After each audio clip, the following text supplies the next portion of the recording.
ఏదైతే తెలుగుదేశం పార్టీలో ఎవరైతే కష్టపడతారో వారందరికీ కూడా రాష్ట్ర కమిటీలో అత్యధిక ప్రాధాన్యత ఇవ్వడం జరిగింది.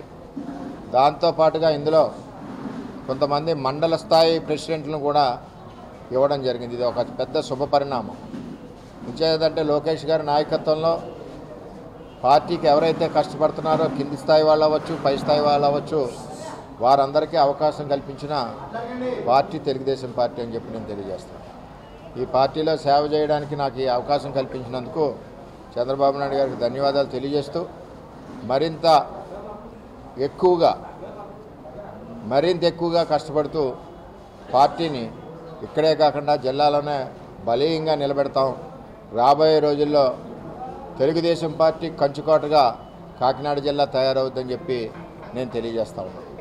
మరి ఎంచేదంటే ఈ పార్టీ రామారావు గారి తర్వాత చంద్రబాబు నాయుడు గారు ఎన్నో ఒడిదుడుకులు పడి ఈ పార్టీని ప్రతిపక్షంలో కూడా ఆ వయసులో ఆయన కష్టపడుతూ ఈ పార్టీని పునాదులను గట్టిగా వేసి ముందుకు తీసుకెళ్తాం జరిగింది.